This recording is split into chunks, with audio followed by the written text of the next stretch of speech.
Buenas tardes, queridos estudiantes. En este momento vamos a continuar la sesión sobre los tractos descendentes de la médula espinal.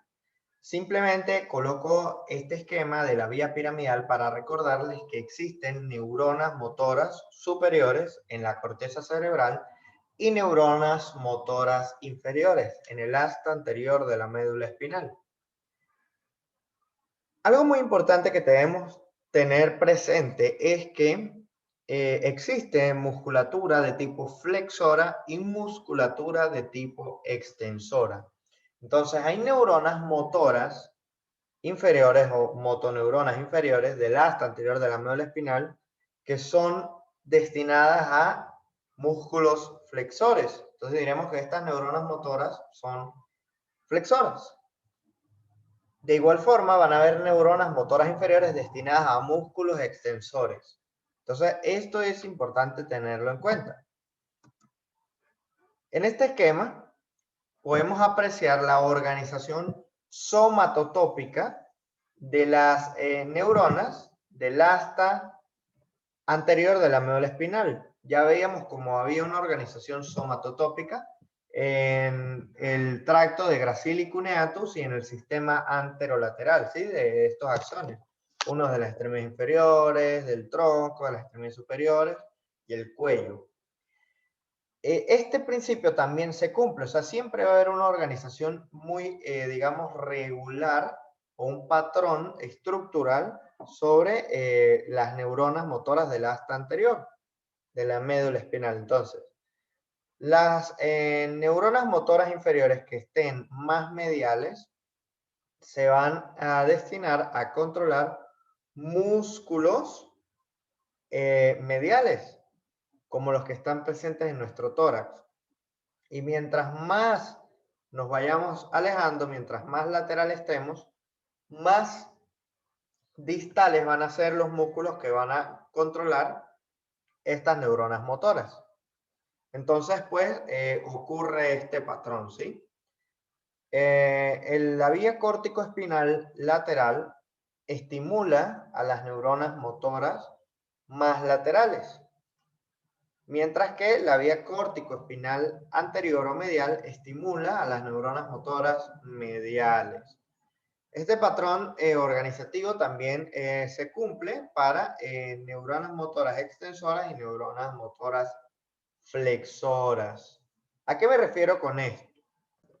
Lo que quiero decir es que las neuronas motoras, vamos a simbolizárselos aquí en el dibujo, que estén más anteriores o más delanteras, por ejemplo acá, estas neuronas motoras van a controlar músculos extensores, mientras que las que estén más posteriores, estas neuronas motoras, van a controlar músculos flexores. Esto también es organización somatotópica.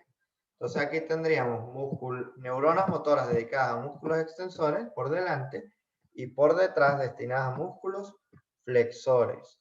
Las neuronas motoras mediales van destinadas al tronco y las laterales a las extremidades y sus partes más distales, como las manos y sus dedos, o los pies y sus dedos. Entonces, esa es esta organización somatotópica. Muy bien. Una vez comprendido el tracto córtico-espinal o la vía piramidal o el sistema piramidal, podemos hablar de otras vías descendentes. Y el primero de ellos que debemos mencionar es el tracto rubroespinal. Rubro hace, digamos, referencia a rojo y es por el núcleo rojo del mesencéfalo. En este núcleo rojo del mesencéfalo, ustedes tienen que preguntarse por qué este núcleo toma ese aspecto rojo. Y es porque las neuronas de ese núcleo rojo almacenan en su citoplasma mucho hierro, complejos con hierro, ¿de acuerdo? Entonces vamos a ubicarnos acá en nuestro esquema. Diencéfalo, hemisferios cerebrales, mesencéfalo, midbrain. Aquí está nuestro núcleo rojo. Y vemos cómo, vamos a señalizarlo acá más oscuro, vemos cómo la neurona del núcleo rojo manda su axón que cruza la línea media inmediatamente. Ahí se decusa, ¿no? Formando esto que se llama la decusación tegmental ventral. Recordemos que estos sectores tienen una base, tienen un tegmento y tienen un techo. Entonces, como esta decusación está a nivel del tegmento, se llama decusación tegmental ventral, y ventral porque está hacia adelante. Ahora, este axón, una vez que se ha decusado, desciende desde el mesencéfalo a el puente de Barolio, guardando esta posición tegmental, pasa a la médula oblongada, donde se ubica el lateral, sigue descendiendo hasta que llega a nuestra médula espinal. ¿Y dónde se ubica en la médula espinal? En el cordón lateral. Es muy importante recordar que este tracto rubroespinal se va a evidenciar en el cordón lateral.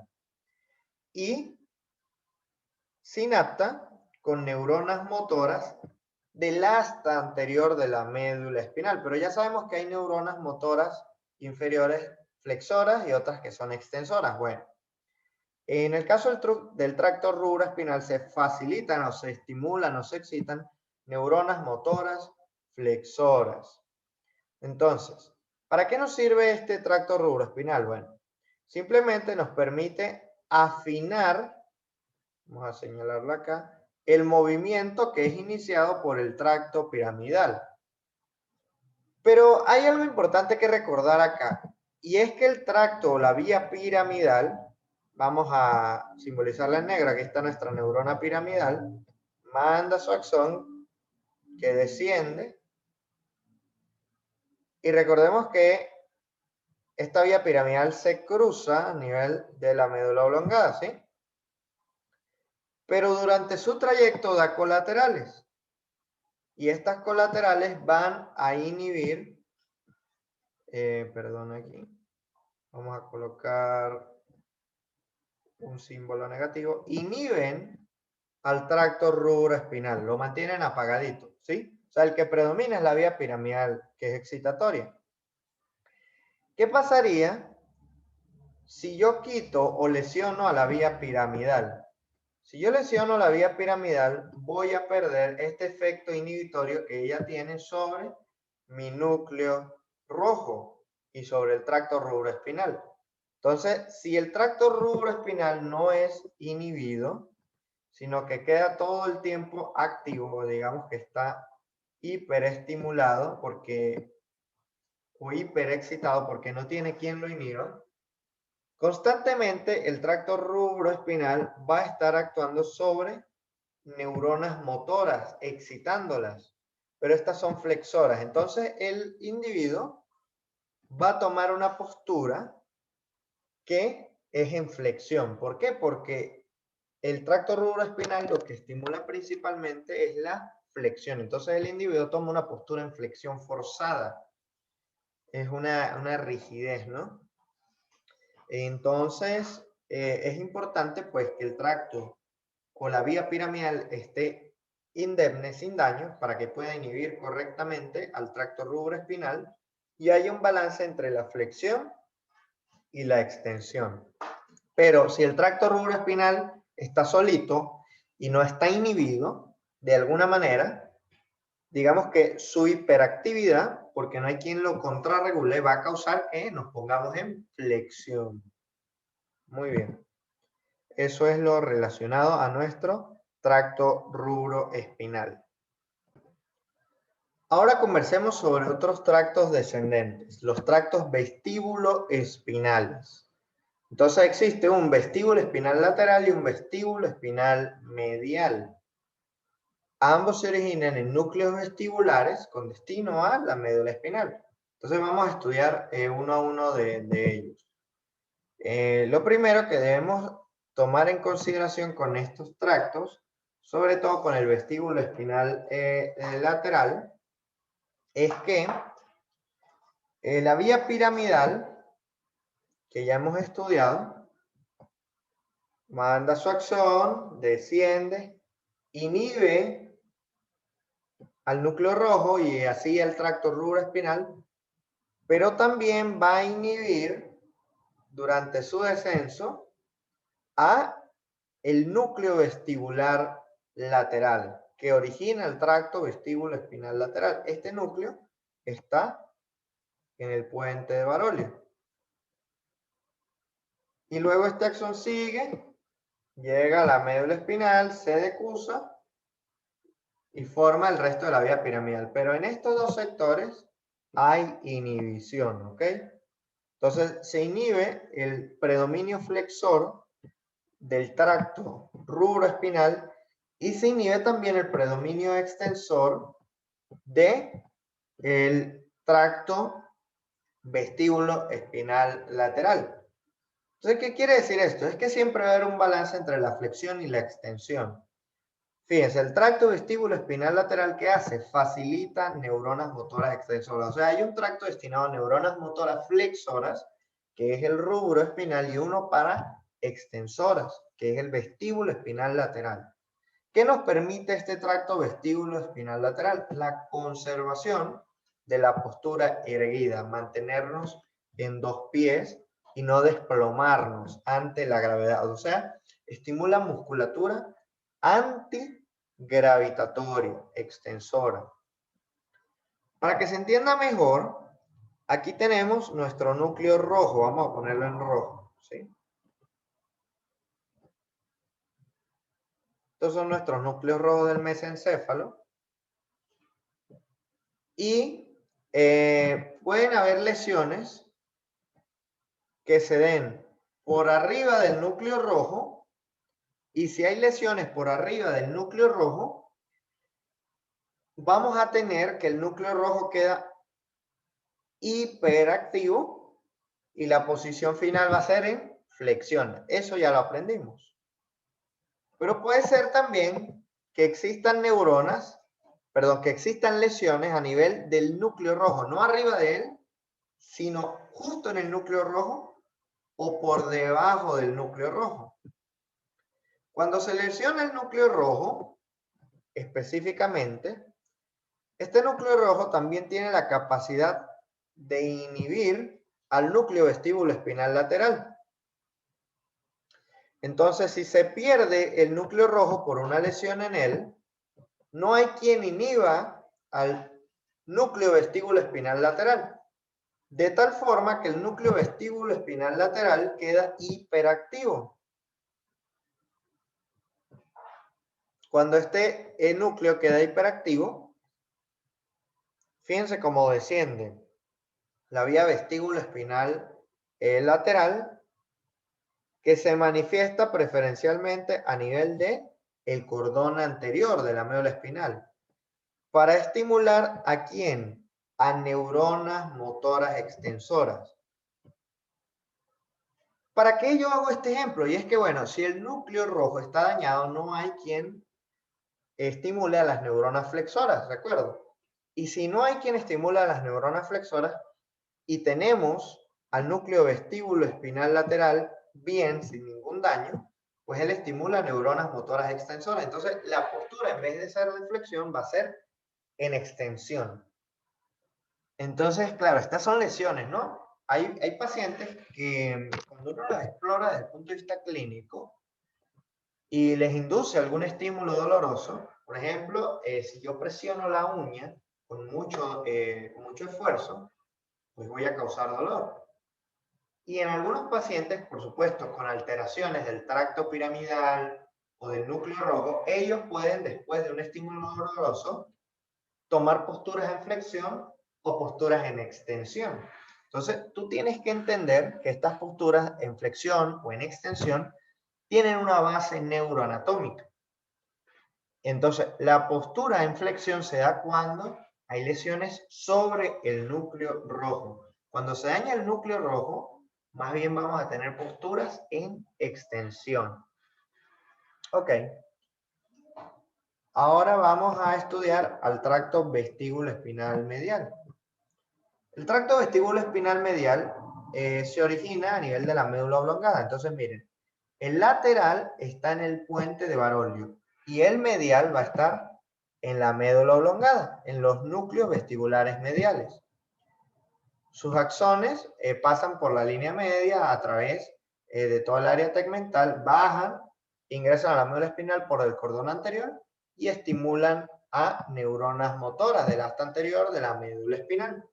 ¿Para qué nos sirve el tracto vestíbulo espinal medial? Aquí se facilitan neuronas motoras flexoras, pero que responden específicamente a estímulos auditivos. ¿Cómo es esto? Bueno, hay reflejos que se pueden desencadenar gracias a estímulos auditivos o movimientos de la cabeza. Si yo, por ejemplo, vamos a decir, roto mi cabeza, yo tengo movimientos oculares, ¿verdad? Pero también el rote de la cabeza hace que, para que la cabeza no se desplome hacia un lado o hacia el otro, con estos movimientos de la cabeza, yo debo tener un control de la posición de la cabeza y eso se da a través de neuronas motoras flexoras. Para el caso del cuello, esta sería la flexión y esta sería la extensión. En ese sentido, si yo hago movimientos y no tengo un tono flexor, lo que va a pasar es que la cabeza se va a desplomar. Entonces, digamos que los núcleos vestibulares se comunican o reciben su nombre de su comunicación con las áreas vestibulares del oído interno. Recordemos que el vestíbulo en el oído interno tiene receptores que se llaman máculas, que están en los sáculos y en los utrículos. Los que van más avanzados entenderán mejor esto. Pero lo que quiero hacerles entender es que cuando uno mueve la cabeza, tiene que haber una postura, una posición. Si yo no tengo esas neuronas motoras, digamos, flexoras, estimuladas, la cabeza se va a desplomar. Entonces, pues siempre hay un tono de descarga de estas neuronas. Entonces, vestíbulo espinal lateral baja más allá de la médula espinal cervical. Pero generalmente el vestíbulo espinal medial se dirige a la médula espinal cervical porque ahí es donde están las neuronas que van a controlar el cuello. ¿Ok? Mientras que extensión yo tengo de las extremidades superiores y de las extremidades inferiores. Acá tenemos otros tractos. Vamos a estudiar primero este de acá abajo, el tracto tectoespinal, más sencillito. El tracto tectoespinal se origina a nivel del mesencéfalo, en el tectum. ¿Y qué hay en el tectum? Los colículos. Aquí están estos colículos superiores. Hoy les voy a dar la introducción, o creo que lo he mencionado en sesiones previas, que los colículos superiores están relacionados con las vías visuales. Entonces, los colículos superiores nos van a permitir integrar la vía visual, estímulos visuales, con el tronco del encéfalo y con la médula espinal. ¿Para qué? Para hacer movimientos reflejos de la cabeza, pero reflejos que van a ser desencadenados desde los ojos. El vestíbulo espinal medial me mantiene la postura de la cabeza gracias a estímulos del oído interno, mientras que el tecto espinal condiciona movimientos reflejos de la cabeza gracias a estímulos visuales. Si, por ejemplo, se aproxima un objeto hacia mis ojos y yo veo ese peligro potencial, de forma refleja yo lo voy a esquivar, por puro reflejo, o voy mínimo a cerrar mis ojos. Pero siempre va a haber un movimiento reflejo. Ese movimiento reflejo se da gracias al tracto tectoespinal. Entonces se origina en el colículo superior, miren, sale este axón, cruza la línea media, se decusa, baja como tracto tectoespinal y llega al cordón anterior para estimular neuronas motoras del asta anterior de la médula espinal. O sea que estos núcleos y estos tractos nos permiten hacer movimientos en respuesta a estímulos tanto auditivos como de los receptores del equilibrio y del tono a nivel de nuestro oído interno, como de los globos oculares. Interesante, ¿no? Ahora nos quedan los tractos retículo-espinales. Retículo hace referencia a la formación reticular. Y la formación reticular les he mencionado en extenso que está en todo el tronco del encéfalo, sobre todo en el área tegmental. Entonces, la formación reticular, vamos a tener, digamos, dos tractos. Uno que se origina a partir del puente de Baroglio, sería este de acá, y otro a partir de la médula oblongada. Vamos con el que está más alto, a nivel de la formación reticular del puente de Baroglio, está de acá. Fíjense cómo este axón desciende de forma ipsilateral, puede dar axones contralaterales, pero generalmente va a estimular a neuronas del mismo lado, ipsilaterales. ¿Para qué nos sirve este? Que se manifiesta a través del cordón anterior, para facilitar neuronas motoras extensoras. Y vamos a tener otro que se origina en la médula oblongada, a nivel, vamos a verlo por acá, vamos a cambiar el color, sería este en azul. Esta es la formación reticular de la médula oblongada. Aquí está la neuronita, manda su axón y vemos cómo este axón, él principalmente va a ir en el cordón lateral, pero también puede mandar al cordón anterior. Y tiene un efecto inhibitorio sobre neuronas motoras inferiores flexoras y extensoras. Entonces, ¿para qué nos sirve esto? Bueno, vamos a comprenderlo mejor. Hemos mencionado que el tracto rubroespinal gobierna neuronas motoras flexoras. El vestíbulo espinal lateral y retículo espinal medial van a facilitar neuronas motoras extensoras, ¿ok? Entonces, si llevamos un orden de ideas, si el tracto córtico espinal o el sistema piramidal se daña, ¿quién queda predominando? El núcleo rojo. El núcleo rojo, que forma el tracto rubroespinal, va a estimular la flexión y aparte me inhibe a la extensión. ¿Cuáles son los núcleos que condicionan la extensión? El núcleo vestíbulo espinal lateral y el retículo espinal medial, que se origina a nivel de la protuberancia anular. Entonces, ellos quedan apagados, de tal forma que predomina una postura de flexión, porque no hay quien haga la extensión porque están inhibidos por el tracto rubroespinal. Ahora, ¿qué pasa si daño la vía piramidal y el núcleo rojo? ¿Quién va a quedar activo? El tracto vestíbulo espinal lateral y retículo espinal medial. ¿Y qué van a desencadenar ellos? En vez de flexión, extensión. Porque no hay quien se oponga a ellos, porque el núcleo rojo, que es el que flexiona, está dañado. ¿Ven?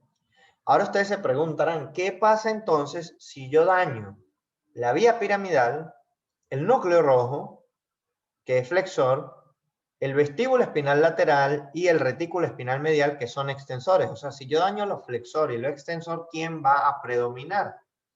Mi médula oblongada. ¿Y qué hay en la médula oblongada? La formación reticular. ¿Y qué hace en la médula oblongada la formación reticular? Hace inhibición sobre las neuronas motoras, tanto flexoras como extensoras. Entonces, más bien, este paciente no va a quedar ni flexionado ni extendido, sino va a quedar flácido. No tiene tono. Entonces, ven lo importante que es esto, ¿no? Ok. Un segundo para cambiar acá. Perfecto.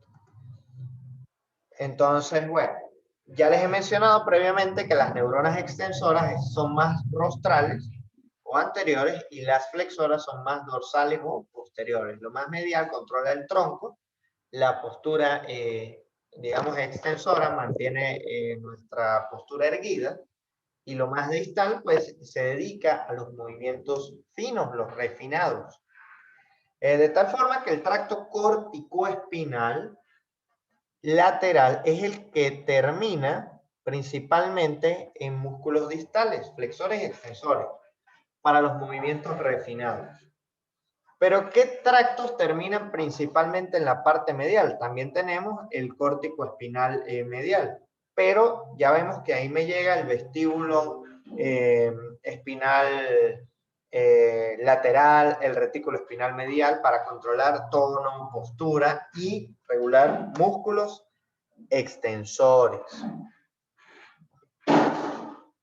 Bien, esta sería la imagen final con la que vamos a cerrar. El caso A y el caso B son posturas que asumen los pacientes. Apréndanse bien esto porque es difícil y les va a servir mucho todos estos tips que les acabo de dar en esta clase, tanto para los que están en preclínico como los que están en el clínico.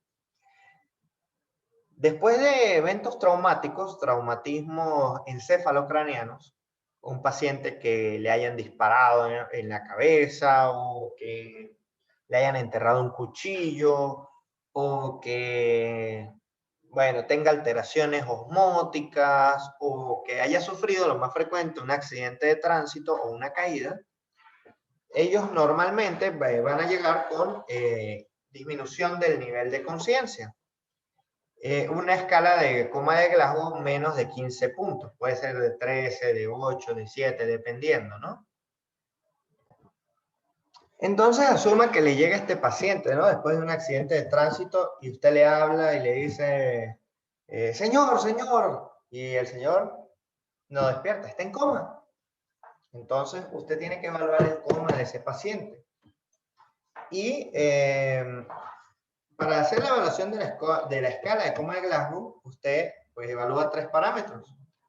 La respuesta ocular, la respuesta verbal y la respuesta motora. Entonces, este paciente tiene los ojitos cerrados, no habla, no tiene respuesta verbal ni ocular, y usted le va a evaluar la respuesta motora.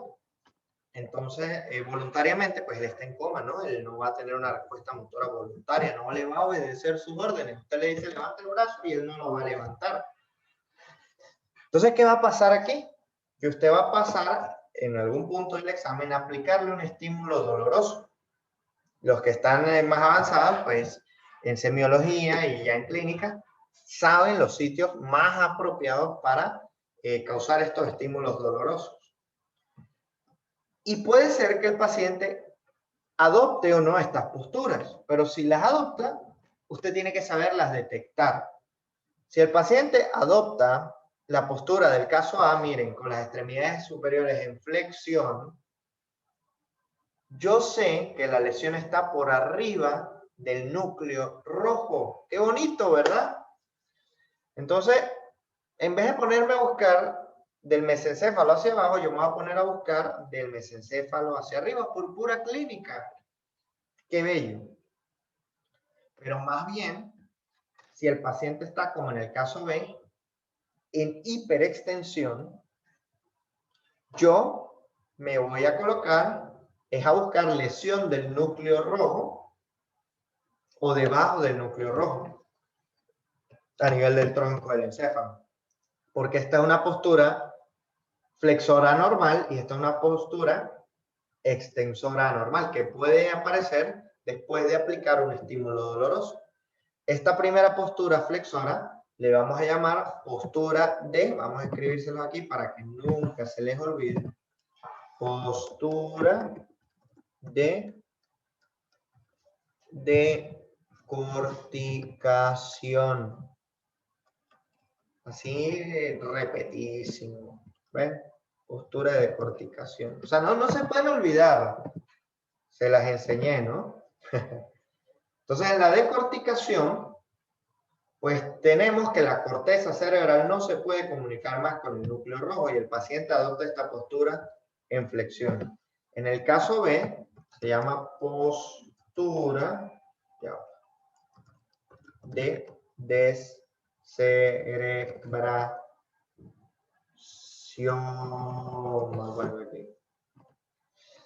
Entonces, ¿qué es peor? ¿Decorticar o descerebrar? O sea, pregúntese esto usted mismo. ¿Es peor que a mí me quiten una parte de la corteza cerebral o que me quiten todo el cerebro? Obviamente que me quiten todo el cerebro, ¿verdad? Entonces, la decorticación es grave, ojo, pero es menos grave que la descerebración.